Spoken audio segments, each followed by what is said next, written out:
Hai semua, kita berjumpa lagi di kisahnya Letnan Imam yang berjudul Dia Bukan Milikku di bab ke-67.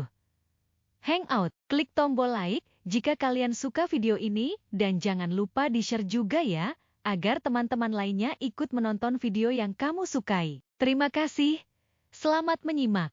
Izin dari orang tua telah kukantongi, sebagian dari anak buah telah aku pamiti. Hendrik masih belum terima dengan kepergianku. Setiap aku mengatakan hal tentang mutasi ini, dia selalu marah dan mengalihkan pembicaraan. Teman-teman yang lain juga saling bertanya, namaku tidak ada dalam daftar mutasi kemanapun. Tekadku sudah bulat untuk meninggalkan kota pahlawan sejuta kenangan ini. Selamat tinggal semua kisah indahku. Resti, wanita tercantik yang pernah kumiliki, kisah kasih tak sampai. Utami, wanita manja dengan pesona yang sangat aku kagumi. Lita, wanita tangguh yang tak kenal menyerah meski terkadang rapuh di hadapanku. Selamat tinggal semua kekasih hatiku. Mam, kamu serius ingin pergi? Tanya Suryo. Iya, jawabku. Kemana? Kata Hendrik, namamu belum ada di daftar mutasi. Dia Kolonel Teguh yang urus hal itu, gak usah khawatir. Jadi kamu memintanya untuk mengatur mutasi kamu? Iya, sebelum pernikahan Resti aku harus sudah pergi dari sini. Seberat apa sakit hatimu sama Resti? Kenapa kamu harus pergi dari sini?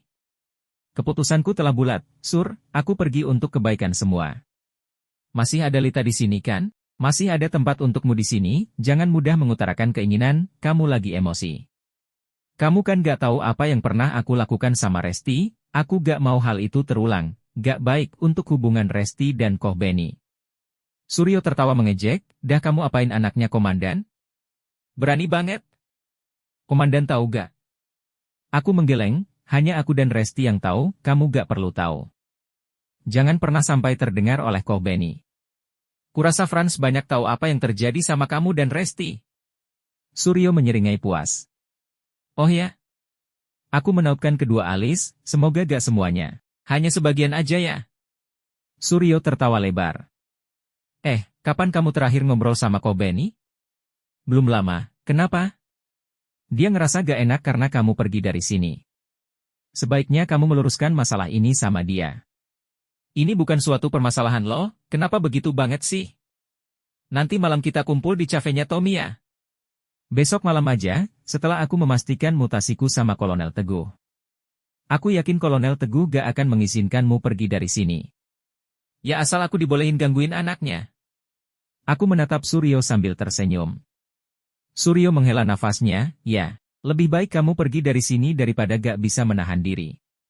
Langkahku mantap menaiki anak tangga ke ruangan Danyon yang selama ini aku hormati. To. Masuk. Pemilik ruangan telah mengizinkan aku masuk. Aku memberi hormat lalu Kolonel Teguh mempersilahkan aku duduk. Bagaimana? Tanya Kolonel Teguh sambil meletakkan pulpennya di meja setelah aku duduk di kursi di hadapannya. Saya sudah mantap untuk mengajukan mutasi. Saya berharap saya bisa meninggalkan kota ini sebelum pernikahan Resti, jawabku tegas dengan sorot mata yang mantap. Kolonel Teguh terdiam lalu meneruskan kembali kegiatannya yang terhenti akibat kedatanganku. Beberapa saat keadaan ruangan sangat sunyi, kami sama-sama tenggelam dalam pikiran masing-masing. Hanya suara goresan pena yang ditulisan Kolonel Teguh pada bukunya. Detak jam seolah memburu waktu, namun Kolonel Teguh tetap tak menghiraukan kehadiranku di depannya hingga pintu diketuk. Mayor Hartono masuk membawa sebuah berkas lalu menyerahkan berkas itu pada Kolonel Teguh. Draftnya ada 2 endan. Silahkan diperiksa. Kolonel Teguh membaca berkas yang diberikan Mayor Hartono, silahkan pergi. Nanti kalau ada yang kurang jelas akan saya tanyakan lagi. Siap. Endan. Kata Mayor Hartono lalu pergi. Draft untuk mutasimu sudah siap, bacalah, Kolonel Teguh memberikan berkas yang tadi diberikan oleh Mayor Hartono.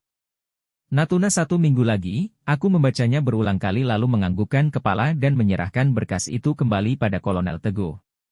Tanpa bicara, Kolonel Teguh menandatangani draft usulan tersebut, kembalikan berkas ini pada Hartono, TL segera. Siap, laksanakan. Aku menerima berkas tersebut lalu pergi meninggalkan ruangan. Sebelum membuka pintu untuk keluar, aku membalikan badan ke arah Kolonel Teguh, tapi beliau masih menunduk menulis pada bukunya, sama sekali tidak menghiraukan aku. Endan, panggilku. Kolonel Teguh mengangkat kepalanya, cepatlah, prosesnya mungkin tidak sebentar, lalu Kolonel Teguh menulis lagi. Aku kembali mendekat ke mejanya, Kolonel Teguh menutup wajahnya dengan tangan kiri. Kamu berubah pikiran? Tanya Kolonel Teguh. Tidak Endan. Saya sangat berterima kasih atas proses mutasi ini. Aku memberi hormat pada danyonku itu. Mata Kolonel Teguh berkaca-kaca lalu berdiri dan membalas hormatku. Kolonel Teguh mengulurkan tangan kanannya, kusambut dengan mencium punggung tangannya. Kolonel Teguh menepuk pundak kananku, kapanpun kamu kembali ke sini, saya selalu terbuka untuk menerimamu. Siap, terima kasih Endan. Wah, pesta bujang nih. Aku baru sampai di Cafe Tommy ketika teman-teman telah berkumpul. Mana ada pesta bujang, yang bujang cuma kamu doang kok. Yang lain gak ada yang bujang. Kata Dimas diikuti tawa yang lainnya. Jadi apa judulnya kita kumpul di sini nih? Tanya Ritonga. Makan-makan di traktir Imam. Kata Erwin.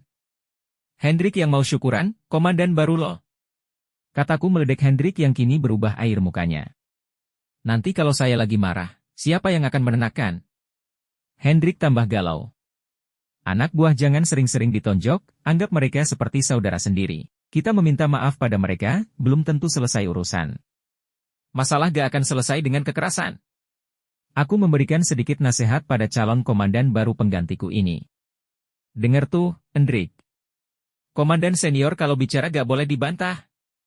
Kata Andrew sambil menyenggol Hendrik. Siapa aja yang sudah pernah disiksa sama Hendrik, Mam? Tanya Erwin. Banyak, anak buah belum ketahuan salah apa nggak udah keburu digebukin. Bonyok anak orang. Kataku tertawa. Selama saya kenal, kamu gak pernah marah sampai emosi tinggi. Gimana caranya? Tanya Hendrik. Ah, gak penting itu. Yang penting adalah iman dan takwa. Aku melucu. Mana nih kok Benny, kok belum datang? Kamu ancam apa, Mam? Tanya Suryo. Gak ada ancam mengancam. Coba cari dia, jangan-jangan sindrom Mariet, kataku. Coba kamu yang telepon dia, Mam, kayaknya dia takut sama kamu. Kata Erwin. Aku gak makan orang lo, ngapain juga dia takut sama aku. Ah, jadi gak enak nih. Kataku. Telepon Mam, ajak gelut di sini. Saya mulai duluan, saya pasang Imam 200.000. Ayo siapa lagi yang mau masang? Kata Ritonga sambil melemparkan 2 lembar uang merah. Saya 100 ajalah untuk kau Benny.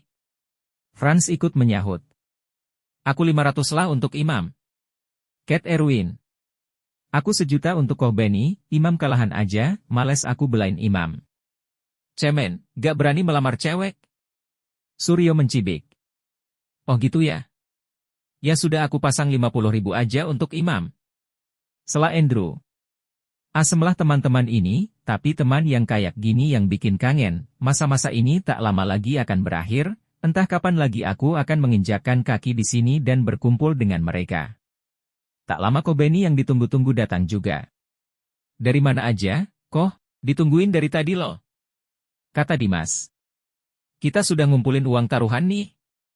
Ayo cepat dimulai. Kata Hendrik. Maaf ya saya telat. Tadi baru beli pelampung buat Imam, takut dia tenggelam di laut lagi kalau ditinggal nikah Resti. Jawab kau Benny. Bersambung. Ikuti kisah Letnan Imam selanjutnya dengan judul Dia Bukan Milikku. Karya Sitanya Fahmi. Tersedia di aplikasi KBM App.